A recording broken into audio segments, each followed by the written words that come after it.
예수 믿는 우리는 믿음으로 세상을 바라보는 안목을 넓혀야 됩니다. 우리가 믿음으로 세상을 바라보는 안목을 넓혀야 되는 것은 우리 앞에 닥치는 일들을 보면 우리가 예상하지 못하는 상황들을 많이 맞닥뜨리기 때문입니다. 전혀 예상하지 못했는데 예상하지 못한 어떤 건강에 적신호가 올 수도 있고, 또는 자녀 문제로 어려움을 겪게 될 수도 있습니다. 또는 우리가 어떤 시험거리라든지 또는 사건, 사고에 휘말릴 수도 있습니다. 이런 것들은 우리가 예상하지 못했던 일이죠. 근데 우리가 살아가다 보면 이런 예상하지 못하는 일들이 얼마나 많이 일어납니까?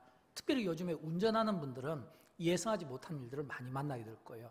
새로운 어떤 교통법규가 바뀌어서 또 이렇게 한 번씩 브레이크를 밟아줘야 되고, 또 이런 다양한 어떤 교통법규, 킥보드, 자전거, 오토바이 등등 해서 이 예상하지 못한 일들이 너무 많이 일어나고, 또 이런 예상하지 못한 일들은 우리에게 상당한 긴장감을 심어주기도 합니다. 때로는 그것 때문에 낙심이 될 때도 있고, 때로는 그것 때문에 힘들어질 수도 있습니다. 그래서 우리는 그런 일들 앞에 일어날 때마다 우리의 믿음이 흔들릴 때가 있습니다. 물론 이 자리에 나온 여러분은 그렇지 않을 거라고 믿습니다. 그러나 그럼에도 불구하고 한번 여러분 스스로에게 이런 질문을 한번 던져보십시오. 예상하지 못한 어떤 어려운 일들 앞에서 나의 믿음이 정면으로 충돌될 때, 이 충돌되는 가운데 나의 믿음이 그럼에도 불구하고 내가 끝까지 하나님을 신뢰하겠는가, 내가 끝까지 하나님을 믿겠는가 라고 하는 겁니다. 제가 이런 말씀을 드린 것은 우리가 믿음이 있노라 이야기하고 있지만, 그럼에도 불구하고 또 한 다른 곳에서는 우리 안에 원망이 있어요. 불평이 있어요. 뭔가 내가 잘못된 일, 예상하지 못한 또는 상황을 이렇게 만나게 됐을 때 그 상황 속에서 변명을 늘어놓고 싶어 합니다. 말이 많아져요. 이유가 막 생기게 되고, 때로는 남에게 어떤 책임을 전가시키기도 하고, 또 더 중요한 것은 예상하지 못했던 어떤 상황들 속에서 이 속에서 막 쓴뿌리가 나오게 되는 거예요. 쓴뿌리가 나오게 된다는 것은 이 자기 어떤 상처들을 막 토해낸다는 겁니다. 근데 여러분, 그런 우리를 보시는 하나님의 마음은 어떠하실까요? 하나님은, 하나님의 그 뜻은 오늘 예상하지 못한 어떤 어려운 상황 속에 있는 우리 한 사람 한 사람을 주목하실 때 하나님은 우리에 대해 어떤 마음을 가지고 싶어 있냐라고 하는 겁니다. 그럼에도 불구하고 우리가 하나님을 기뻐하고 하나님을 예배하며, 그럼에도 불구하고 상황을 뛰어넘는 믿음과 기도의 끈을 놓지 않는 자에 대해서 하나님은 기뻐하시고 그런 자를 주목하고 찾지 않으시겠는가라고 하는 겁니다. 사랑하는 여러분, 우리가 믿음 또는 우리가 기도 이야기를 하게 될 때 이 믿음과 기도의 삶을 사는 사람들은 이런 공통점이 있습니다. 믿음과 기도의 삶을 사는 사람은 어려움이 있다 없다 이걸로 내 인생을 구분하는 것이 아니라, 어려울 때 내가 의지할 하나님이 있느냐, 의지할 하나님이 없느냐, 이거로 우리의 인생을 구분해야 되는 겁니다. 어렵지만 그럼에도 불구하고 어려울 때 하나님을 의지하는 그런 믿음을 가진 자들은 그 믿음이 무엇으로 나타나냐면 기도로 나타나는 거예요. 하나님을 의지하는 믿음을 가진 자들은 그 믿음이 기도로 나타나는 거예요. 그러나 내가 어려울 때 믿음이 없는 자들은 당연히 기도하지 않는 상황을 만들어내게 되겠죠. 그래서 우리는 어려울 때 어떤 좋은 환경보다는 환경을 대하는 이런 어떤 우리의 태도가 중요합니다. 내가 어떤 예상하지 못한 일, 또는 어떤 어려운 일, 또는 어떤 근심된 일, 이런 일들 앞에서 내가 어떤 태도를 가질까? 이 태도는 믿음의 태도를 이야기하는 겁니다. 근데 이 믿음의 태도를 보일 때 또 우리에게 중요한 것은 바른 생각입니다. 올바른 생각이에요. 왜냐하면 바른 생각, 바른 믿음, 올바른 생각, 이런 생각이 중요해요. 이런 올바른, 이런 긍정적인 마음으로 내가 하나님 앞에서 어떤 상황 앞에서 내가 태도를 보이는, 이게 참 중요하다는 겁니다. 근데 성경에 보면 어려울 때 어려움 때문에 낙심하여 스스로 자기 자신을 상황 속에 가둬두는 사람도 있지만, 오히려 그 상황을 계기로 해서 하나님께 나와서 믿음의 기도를 드리는 사람들의 이야기도 많이 있습니다. 특별히 오늘 두 가지 이 본문은 우리가 어떤 하나님 앞에 믿음의 태도를 보이며 하나님 앞에 나올 때 이런 기도를 많이 드립니다. 에레미야서 29장 12절 13절 말씀, 또 신명기 4장 29절 말씀인데 우리 이어서 같이 한번 합독하도록 할까요? 같이 읽습니다. 너희가 내게 부르짖으며 내게 와서 기도하면 내가 너희들의 기도를 들을 것이요, 너희가 온 마음으로 나를 구하면 나를 찾을 것이요 나를 만나리라. 내 하나님 여호와를 마음을 다하고 뜻을 다하여 그를 찾으면 만나리라. 아멘.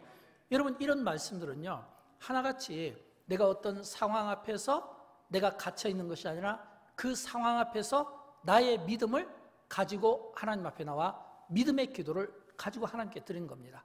마음을 다하고 뜻을 다하여 그를 찾으면, 하나님께 나오면, 그래서 기도를 하면 하나님이 만나주시고, 또 온 마음으로 나를 구하면, 하나님을 구하면 하나님께서 우리를 만나주시고, 만나주신다는 이 의미는 뭐예요? 하나님이 나의 문제를 만나주시고, 그리고 하나님이 나를 만나주시면 그 다음은 끝난 거겠죠. 왜냐하면 창조주 하나님이 나를 만나주시면 내 인생의 어떤 문제도 이 창조주 하나님 앞에서 해결받지 못할 문제는 없기 때문에 그렇습니다. 저는 그런 의미에서 우리가 참 힘겹고 어려운 시대를 살아갈수록 우리의 믿음과 삶을 우리가 하나님 앞에 증명하면 좋겠고, 또 믿음과 삶을 증명하는 그런 삶을 우리가 늘 보이면 좋겠어요. 왜냐하면 믿음이 있는 자가 기도하고, 또 기도하는 자가 믿음이 있기 때문에 그렇습니다. 저는 오늘 우리가 읽었던 이 누가복음 18장 이 1절부터 8절까지의 말씀의 결론을 먼저 말씀드리고 서론으로 들어가도록 하겠습니다. 오늘 이 말씀의 결론은 어디에 나오냐면 본문 8절에 나와요. 본문 8절에 보면 그러나 인자가 올 때에 세상에서 믿음을 보겠느냐, 이렇게 결론을 내리고 있어요. 이 말씀은 예수님께서 누가복음 18장 1절부터 8절까지 한 과부의 기도의 비유를 우리에게 들려주시거든요. 그러면서 기도의 비유를 들려주시고 마지막에 세상에서 믿음을 보겠느냐, 이 말씀은 예수님께서 여인의 과부의 믿음을 칭찬하셨다는 겁니다.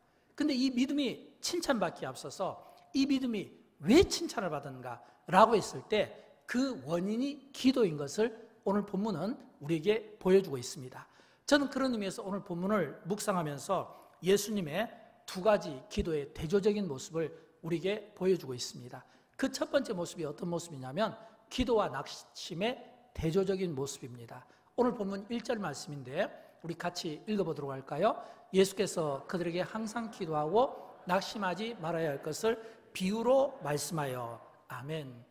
여러분, 이 말씀은 예수님께서 우리에게 기도와 낙심 이 두 가지 가운데 하나를 선택하라고 하는 겁니다. 우리는 많은 경우 우리는 기도하면서 낙심도 합니다. 또 낙심하면서 기도도 합니다. 믿음을 가지고 있으면서도 낙심하고, 낙심하면서도 또 믿음을 가지고 있습니다. 그런데 예수님께서는 선택하라고 하는 거예요. 선택하라는 것은 이것도 저것도 양다리 걸치지 말고 기도하든지 낙심하든지 기도하든지 둘 중에 하나를 선택하라는 거예요. 만약 기도를 하게 되면 어떻게 될까요? 영적인 용량이 넓어져서 하나님이 주시는 영권을 가지고 상황을 이겨내겠지만, 그러나 낙심하면 아무것도 할 수 없게 될 거라는 겁니다. 그래서 예수님께서 기도하지 않는 자에게 낙심이라는 표현을 쓰게 된 겁니다. 여러분, 왜 예수님께서 기도하고 그러면서 대조적으로 낙심이라는 단어를 썼을까요? 그것은 우리가 살아가면서 우리가 부인하고 싶어도 부인할 수 없는 낙심이 다 있는 거예요. 인간관계 속에서 낙심이 있고, 때는 어떤 어려운 문제 앞에서 낙심이 있고, 내가 원하는 대로 되지 않아서 낙심이 있고. 왜 우리가 낙심하냐면 우리가 찬송가에 보면 이런 가사가 있잖아요. 이 세상은 근심된 일이 많고 제약된 일이 많고 죽게 되었구나. 세상은요, 우리에게 많은 근심과 염려와 제약된 일이 많아서 쉴 수 없게 만드는 겁니다. 근심과 염려와 제약된 일이 많아서 쉴 수 없게 만드는 그런 인생이 살아가면서 이 낙심을 어떻게 하지 않을 수 있겠습니까? 그래서 우리는 내가 원하든 원치 않든 우리는 낙심할 수밖에 없는 거예요. 작은 일에도 낙심하고 큰 일에도 낙심하고 원하는 바대로 되지 않을 때 낙심하고, 이런 이 낙심들이 우리의 삶 속에서 있는데, 근데 예수님께서는 우리에게 강력하게 도전하는 거예요. 너희가 기도하든지 너희가 낙심하든지 너희가 기도하든지 너희가 낙심하든지. 근데 이 낙심을 하지 않도록 하기 위해서는 예수님께서 그냥 기도라고 한 것이 아니라 항상 기도하고 항상 기도하고. 이 말을 바꿔 이야기하면 낙심을 이기기 위해서는, 낙심을 물리치기 위해서는 그냥 한 번의 기도로 되는 게 아니라 항상 기도하고 항상 기도가 필요하다는 거예요. 그만큼 우리가 살아가는 우리의 삶 가운데 이 낙심을 이기기가 그만큼 어렵다는 겁니다. 그러면 여러분, 우리가 낙심을 버리고 우리가 항상 기도한다는 것은 어떤 의미일까요? 저는 사도 바울이 빌립보서를 통해 우리에게 참 여기에 대한 좋은 교훈을 주고 있다고 생각합니다. 빌립보서 4장 6절과 7절 말씀인데 우리 같이 한번 읽어보도록 할까요? 아무것도 다만 모든 일에 기도와 간구로 너희 구할 것을 감사함으로 하나님께 아뢰라. 그리하면 모든 지각에 뛰어난 하나님의 평강이 그리스도 예수 안에서 너희 마음과 생각을 지키시리라. 아멘. 아무것도 염려하지 마라. 모든 일에 기도와 간구로 너희 구할 것을 감사함으로 하나님께 아뢰라. 아뢰면 모든 지각에 뛰어난 하나님의 평강이 그리스도 예수 안에서 너희 마음과 생각을 지키시리라. 너희 마음과 생각을 붙들어 주시리라. 성령이 우리의 연약함을 붙들어 주셔서 우리가 낙심, 염려하지 않는 인생으로 살아갈 수 있도록 해주신다고 하는 겁니다. 사랑하는 여러분, 저는 그런 의미에서 우리가 하나님 앞에 기도할 때 하나님께서 우리의 기도의 용량을 넓혀주시고 기도할 때 우리 안에 평안한 마음을 주시고 더 중요한 것은 기도를 진짜 많이 하시는 분들, 진짜 기도 생활에 익숙한 분들은요 깨닫는 게 있어요. 그게 뭔지 아십니까? 진짜 기도를 많이 하시면요 우리의 기도를 받으시는 하나님이 나의 아버지라는 사실을 깨닫게 됩니다. 아버지라는 사실을 깨닫게 돼요. 시편에 보면 나오잖아요. 시편 103편 13절 말씀 우리 같이 한번 읽어보도록 할까요? 아버지가 자식을 긍휼히 여김같이 여호와께서는 자기를 경외하는 자를 긍휼히 여기시나니. 아멘. 여러분, 우리가 이 말씀의 은혜를 받고 이 말씀이 이해가 되어지면 그 다음에 어떤 일이 일어날까요? 이 자리에 지금 보면 대부분 다 부모님이잖아요. 이 말씀이 이해되어지면 부모된 우리는 자식을 위해서 기도하지 않을 수가 없게 되는 거예요. 왜요? 아버지가 자식을 긍휼히 여김같이 여호와께서는 자기를 경외하는 자를 긍휼히 여기신다는 겁니다. 그러면 아버지가 자식을 긍휼히 여김같이 우리의 기도를 받으신 하나님이 하나님께 경외하는 자를 긍휼히 여기신다는 거예요. 이 말씀이 믿어지면 하나님이 우리 아버지신데 여러분이 여러분의 자녀를 얼마나 긍휼히 여깁니까? 얼마나 아낍니까? 얼마나 여러분의 자녀들이 잘 되기를 바랍니까? 이 말씀이 믿어지면 우리가 똑같이 하나님 아버지의 마음이 그 자식을 긍휼히 여김같이 우리 또한 하나님의 이 마음으로 우리 자녀를 위해서 기도하지 않을 수 없고 우리가 우리 자녀들을 위해서 기도한다는 것은 어떤 의미일까요? 우리의 기도가 자녀들을 성공시키는 것이 아니라 우리의 기도가 자녀들을 우리의 기도로 보호받게 만든다는 겁니다. 우리의 기도가 자녀들에게 보고 느끼게 만들어준다는 것입니다. 세상은 갈수록 날로 험해지고 있습니다. 우리 자녀들이 숱한 유혹 속에 있습니다. 우리가 우리 자녀들을 신앙으로 키우기가 너무 힘듭니다. 우리가 우리 자녀들을 신앙으로 키우기 힘든 이 시대에 우리가 그 자녀들을 어떻게 붙들어 줄 수 있을까요? 달리 방법이 없어요. 그러나 하나님 앞에서 우리가 우리 자녀들을 위해서 기도하면 우리의 기도가 우리 자녀들을 보호한다는 거예요. 이 말은 예를 들어서 우리 자녀들이 살아가다 보면 어려운 상황이 당할 수도 있고 문제 앞에서 또는 어떤 선택 앞에서 이렇게 뭔가 결정해야 될 때가 있잖아요. 그때 이 자녀들이 부모의 기도를 떠올리는 겁니다. 부모의 기도를. 우리 부모님이 이때 기도했잖아. 이 부모의 기도를 깨닫는 거예요. 내가 지금까지 살아온 것이 나의 부모의 이 기도가 하나님이 나를 보호해 주신 결과가 되었구나. 나의 그 부모의 그 기도가 원인이 되어서 이제는 자녀들이 그 원인의 결과로 어려운 상황에 처하면 자연히 그 부모의 그 기도를 본받게 된다는 겁니다. 결정적인 순간에 그 기도를 따르게 된다는 겁니다. 지금은 내 자녀들이 철이 없어서 잘 몰라요. 지금은 내 자녀들이 철이 없고 아직은 어리니까 잘 깨닫지 못해요. 그러나 어떤 상황이 생기면 그 상황이 이 자녀들을 그만큼 성숙하게 만드는 겁니다. 여러분, 아플수록 성숙하다는 말이 있잖아요. 매를 맞을수록 성숙하다는 말이 있잖아요. 아픈 것은 분명 우리에게 좋은 것은 아니에요. 그러나 아픈 것이 그 아픔 속에서 많은 깨달음들을 얻게 되고 그 깨달음 가운데 하나님이 아버지를 위해서 나를 기도로 보호해 주셨는데 내가 지금 이 상황 가운데서 내가 하나님께 기도해야지. 이런 기도의 마음들이 갖게 되는 이 영적인 원리가 있다고 하는 겁니다. 저는 그런 의미에서 저와 여러분 우리 모두가 예수님께서 항상 기도를 할 것이냐 낙심할 거냐 라고 했을 때 항상 기도를 선택해서 이 기도가 나와 내 자녀들을 보호하고 내 자녀들이 스스로 그 기도의 용량, 능력을 쌓아서 스스로 그 기도로 자신들을 보호할 수 있게 되는 은혜가 있기를 주님의 이름으로 축원드립니다. 두 번째는 이 기도의 대조적인 모습은 한 재판관이 나옵니다. 근데 보니까 하나님을 두려워하지 않고 사람을 무시한다고 했어요. 근데 과부가 나옵니다. 대조적인 모습이에요. 본문 2절과 3절 말씀을 우리 같이 한번 읽어보도록 합니다. 어떤 도시에 하나님을 두려워하지 않고 사람을 무시하는 한 재판장이 있는데 그 도시에 한 과부가 있어. 아멘. 여러분, 예수님 당시 유대 문화는 이 과부가 지금 우리 시대와는 다릅니다. 지금 우리 시대는 과부라고 해서 어떤 불이익을 받지는 않아요. 또 자신이 능력이 있으면 살아가는 데 문제가 없지만 지금부터 2000년 전 고대사의 유대 문화에서 이 과부는 진짜 힘듭니다. 왜 힘드냐면 재혼이 안 됩니다. 재혼을 못하게 돼 있어요. 두 번째, 경제활동을 할 수가 없습니다. 경제활동을 못해요. 그러면 재혼이 안 된다는 것은 이 지켜줄 보호자가 없다는 거, 울타리가 없다는 거고, 경제활동을 하지 못한다는 것은 수입이 없다는 거예요. 그러면 이 과부는 어떤 삶을 살아야 될까요? 진짜 비참한 삶을 살 수밖에 없는 거예요. 가진 것도 없고 아무것도 할 수가 없는 비참한 상태.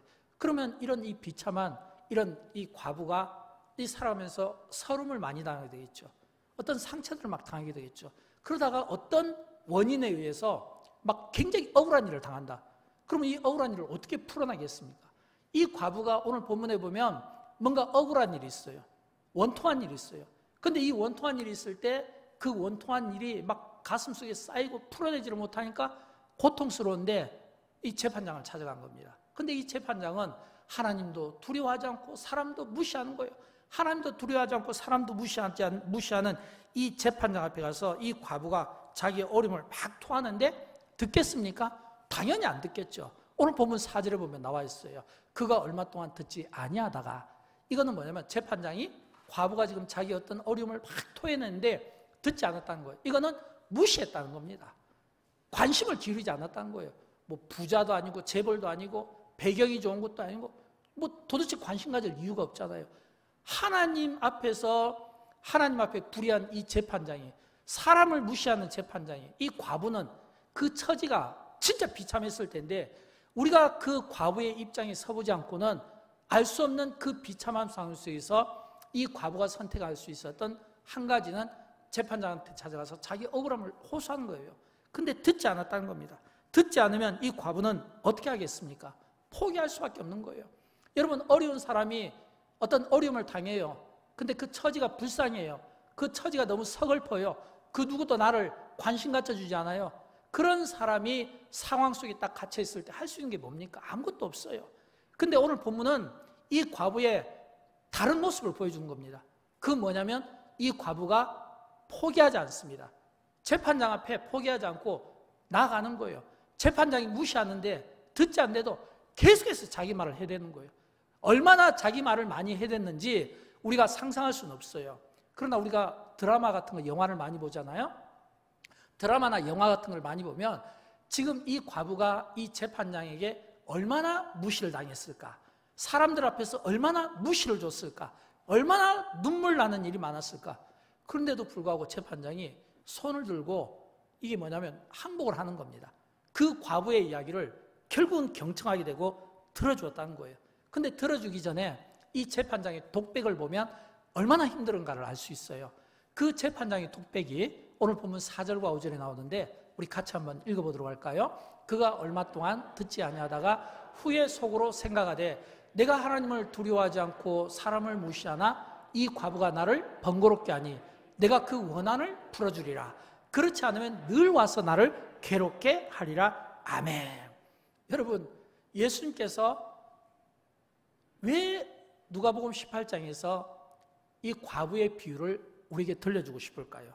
이 과부의 비유를 우리에게 들려주고 싶은 것은 이 과부가 가진 어떤 원한, 이 원한이 오늘 현대 용어로 바꾸면 우리에게는 기도 제목 아니겠습니까? 기도 제목이잖아요. 왜냐하면 우리에게도 다 과부와 같은 그런 마음들이 다 있잖아요. 속에서 타는 마음들이 있잖아요. 낙심된 마음들이 있잖아요. 예상하지 못한 상황들이 우리를 엄습할 때가 있잖아요. 그래서 막 갇혀 있을 수 있잖아요. 상황 속에 갇힌 사람들의 특징은 일어나려고 하지를 못하는 겁니다. 상황 속에 갇혀 있는 사람이 어떻게 일어날 수가 있겠어요? 막 어두운 상황인데, 영적으로 어두운 상황인데, 짓눌리는 상황인데 그냥 바짝 엎드려 있어요. 이게 정답이에요. 그냥 들어 누워야 이게 정답이에요. 세상은 우리에게 그렇게 이야기하는 거예요. 하지마, 아무것도 하지마, 들어 누워, 이렇게 이야기하는 거예요. 근데 이 과부는 그 어두운 상황 속에서도 포기하지 않는 끈질긴 이 기도의 삶을 통해 자기가 처해 있는 그 상황을 뛰어넘어서 인생을 반전시킨 것을 오늘 예수님께서 우리에게 비유로 지금 들려주신다고 하는 것입니다. 사랑하는 여러분, 과부가 살아갔던 그 삶을 우리가 어떻게 다 이해할 수 있겠습니까? 내가 예를 들어서 내 옆에 있는 사람, 심지어는 가족이라 할지라도 가족이 가지고 있는 그 마음의 상처를 내가 가족이기 때문에 다 이해할 수 있을 것 같지만 이해가 안 될 때가 많아요. 내가 아프면 이해할 수 있을 것 같지만 이해가 안 될 때가 많아요. 내가 아파보지 않고, 내가 넘어져 보지 않고, 내가 맞아보지 않고, 내가 속이 쓰려보지 않고, 내가 상처를 당해보지 않는데 내가 어떻게 이해할 수 있겠습니까? 단지 우리는 그냥 립 서비스에 불과한 거예요. 그냥 아프지, 힘들 거야, 조금만 참아, 괜찮아질 거야, 시간이 지나면 좋아질 거야. 계속 우리는 그렇게 이야기할 수밖에 없는 겁니다. 그러나 이것은 진짜 아픈 사람에게는 아무 도움이 안 되는 거예요. 오히려 그것조차가 귀찮은 거예요. 아픈데, 죽게 되었는데, 마음이 속이 상한데, 내 마음도 모르면서, 내가 무슨 생각을 하는지도 모르면서, 내가 어떤 고통을 처했는지도 모르면서 이야기하는 그 이야기가 들려올 수 있겠냐라고 하는 겁니다. 예수님께서 지금 이 과부의 이 상황을 우리에게 보여주는 겁니다. 우리에게도 그런 상황들이 다 있어요.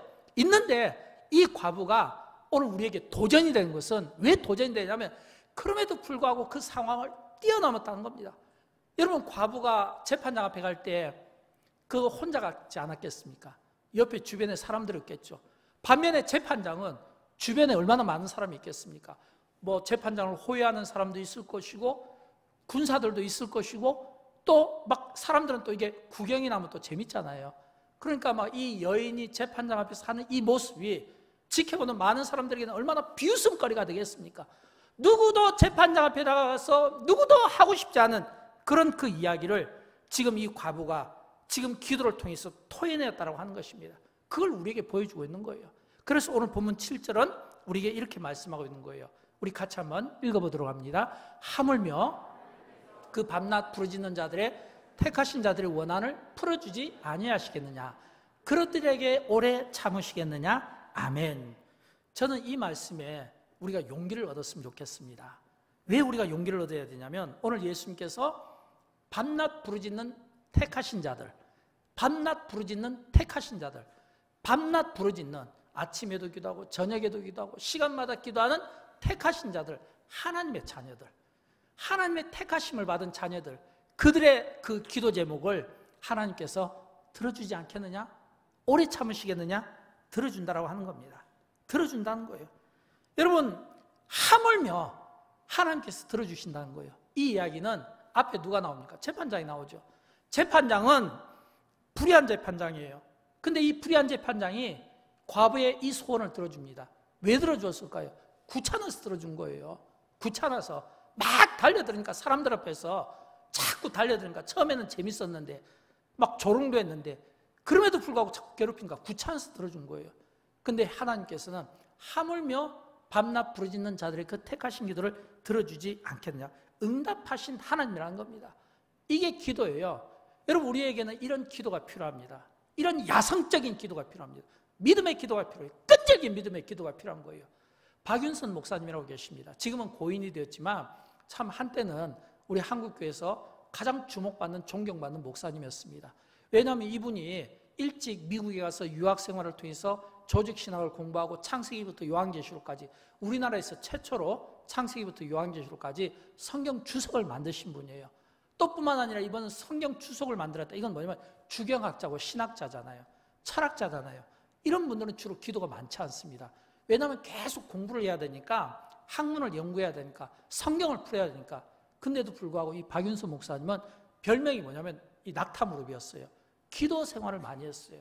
특별히 기도와 관련된 성경 구절을 많이 외우고 있었어요.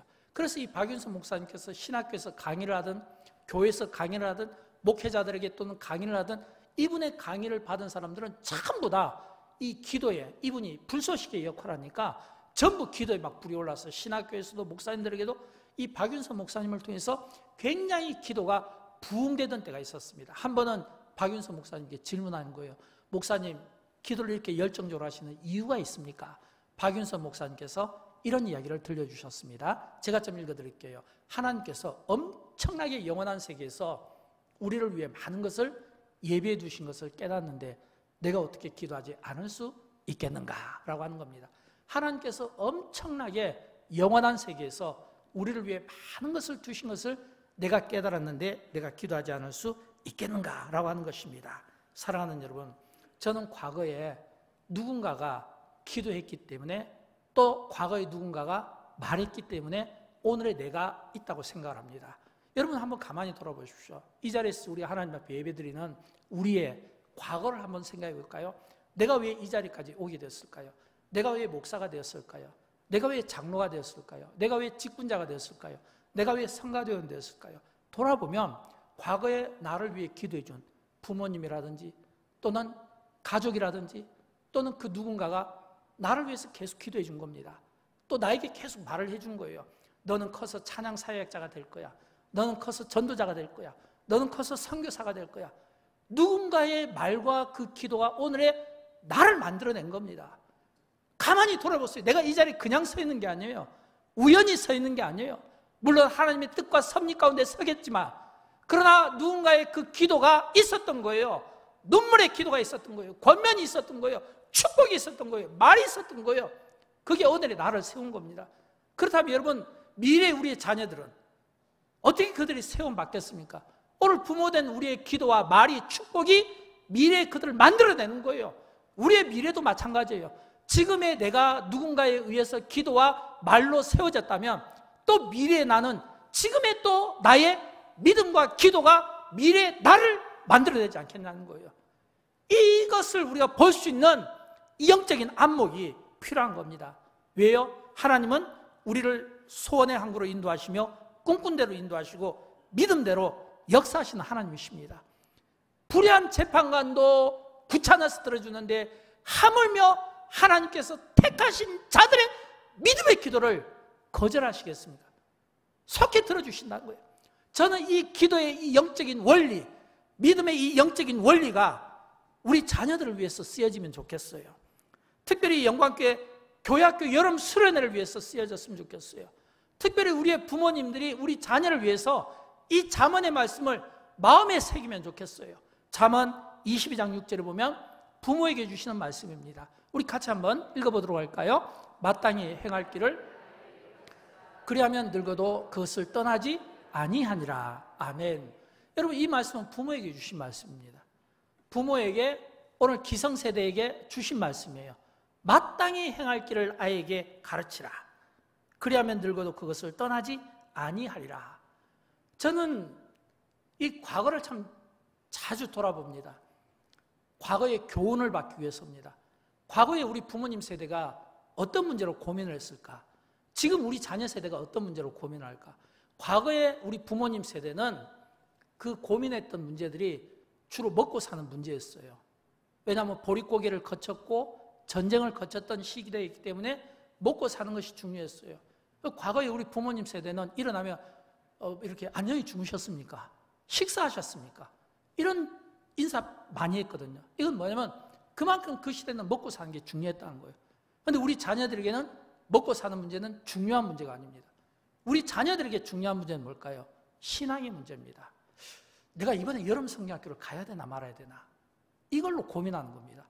우리는 먹고 사는 문제가 고민이었다면 우리 자녀 세대는 내가 이번 여름 성경학교를 가지 마. 내가 가서 은혜를 받으면 어떻게 하지? 이건 큰일 나는 거예요.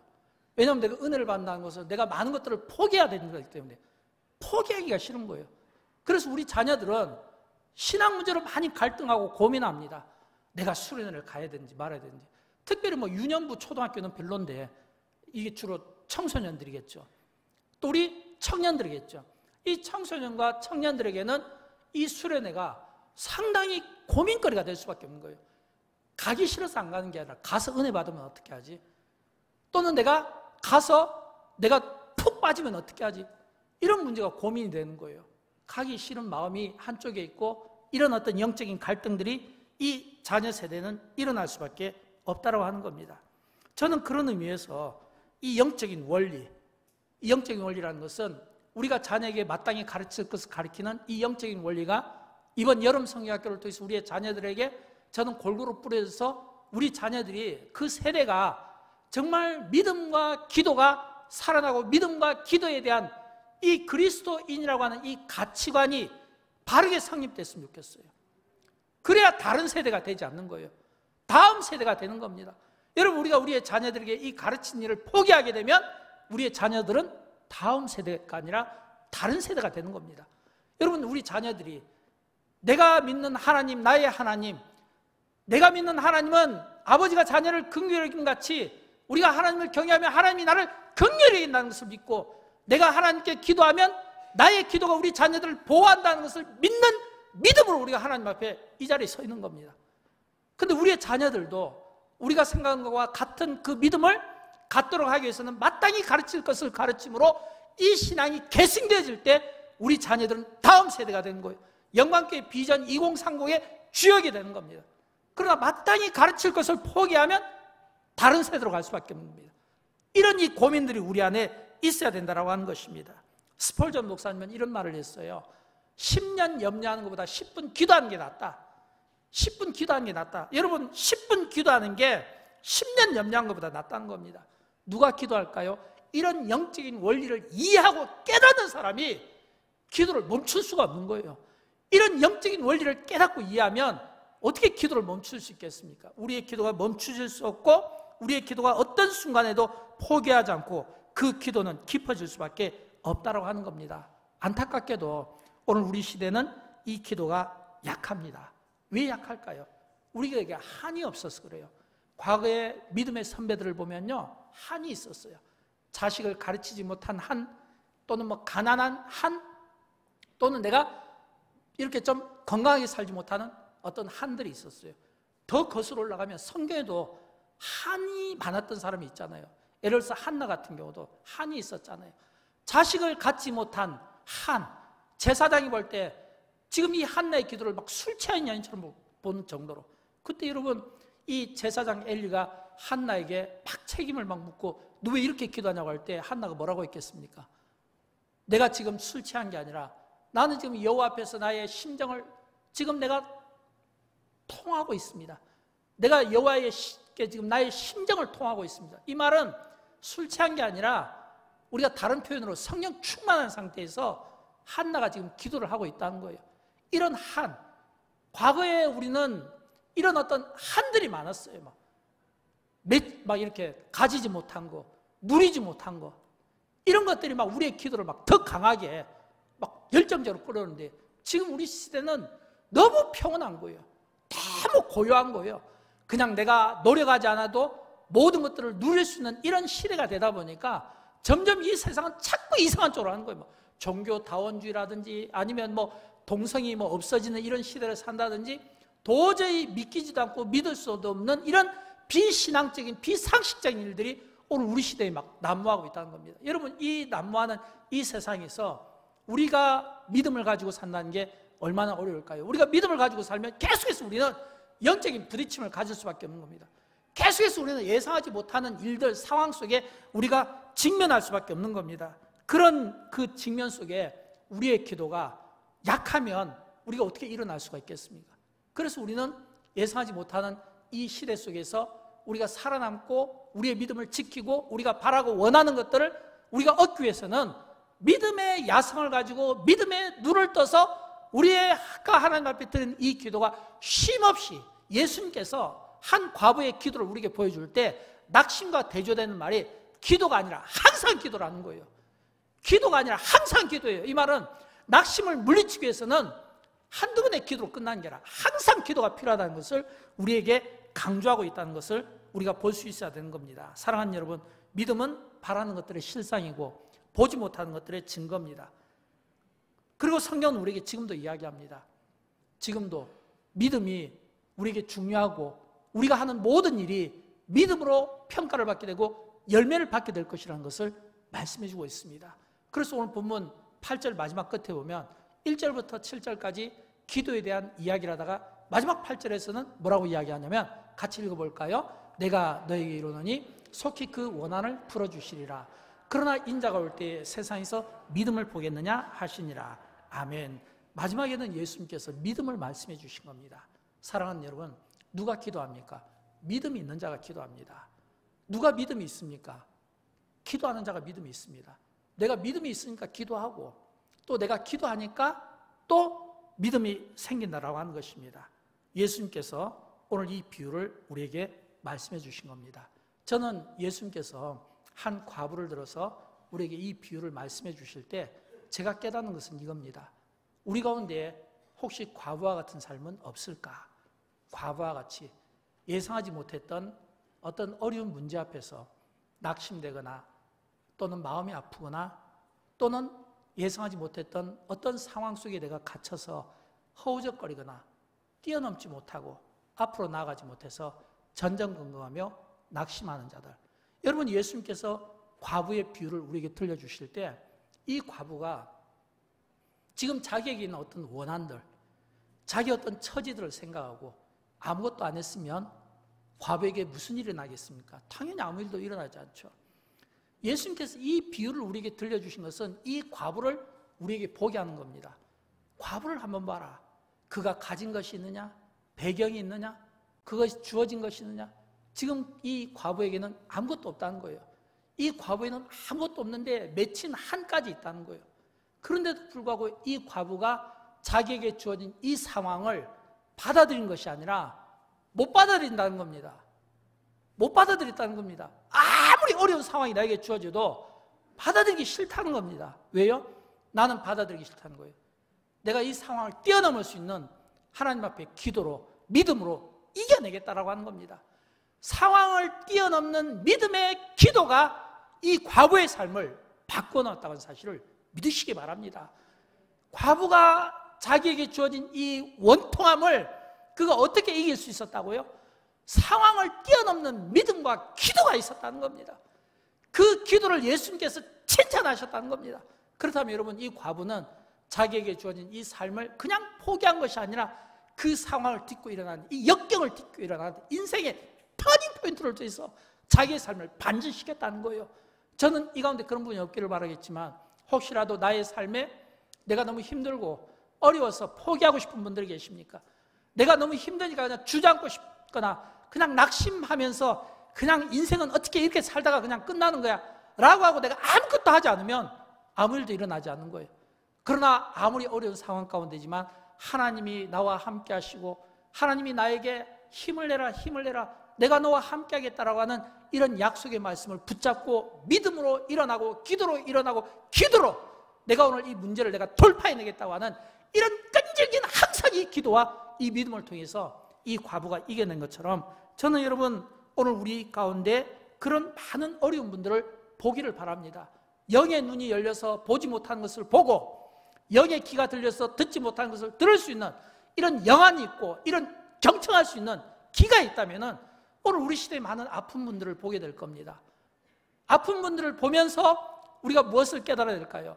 먼저는 우리가 건강하다는 것을 하나님 앞에 감사하면 좋겠어요. 볼 수 있는 것을 보고 들을 수 있는 것을 들을 수 있는 그 은혜를 주신 것을 감사했으면 좋겠어요. 그러나 이것이 우리에게 감사로 끝나면 안 돼요. 부담으로 끝나야 돼요. 왜요? 내가 건강하다는 거, 내가 다른 사람의 아픔을 볼 수 있다는 거, 어려움을 볼 수 있다는 거, 이거는 내가 그 사람이 할 수 없는 그 일을 하나님이 나를 통해 일하게 하신다는 겁니다. 무엇을요? 오늘도 고통받고 어려움 당하는 분들에게 하나님의 위로가 필요한 분들에게 하나님의 위로를 들려줄 수 있고 그를 위해 기도해 줄 수 있고 그를 위해 격려해 줄 수 있고 그를 위해 축복해 주는 일을 우리가 함으로써 우리의 믿음과 이 행위를 하나님이 보실 수 있도록 만들 때 비로소 건강한 살아있는 성도의 교회의 삶을 우리가 살아드는 거 아니겠습니까? 사랑하는 여러분, 주변을 보십시오. 가까이 보십시오. 가까이 보면 진짜 위로가 필요한 분들이 참 많아요. 가까이 보면 진짜 상황 속에 갇혀있는 분들이 있어요. 갇혀있는 분들에게 그분들이 상황을 뛰어넘을 수 있는 그 믿음을 여러분이 동기가 되고 여러분이 원인을 떼어서 좋은 결과로 만들어낼 수 있기를 주님의 이름으로 축원드립니다. 우리 함께 일어나실까요? 함께 찬양하겠는데 오늘 찬양은 위로입니다. 위로. 제가 이 찬양을 택한 것은 정말 우리 주변에 참 힘겹게 살아가는 분들을 향해서 이 찬양이 좀 위로가 되면 좋겠습니다. 이 찬양 가사 속에서 믿음을 가졌으면 좋겠습니다. 이 찬양 가사 속에서 주님이 만나주셔서 여러분의 그 아픈 상처들이 치유받는 은혜가 있으면 좋겠습니다. 우리 그런 마음으로 함께 찬양하도록 할까요?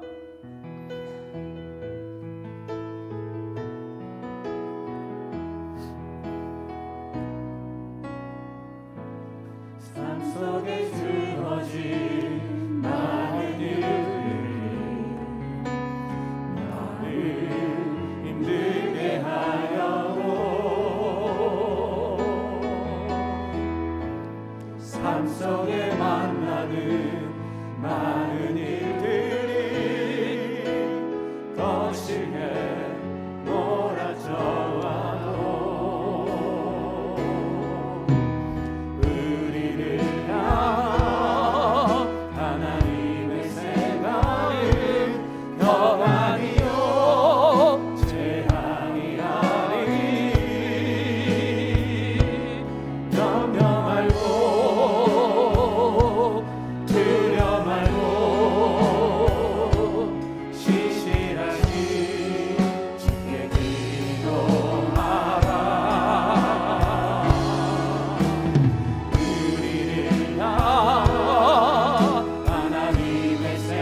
속에 주어진 많은 일들이 너를 힘들게 하여도 삶 속에 주어진 많은 일들이 너를 힘들게 하여도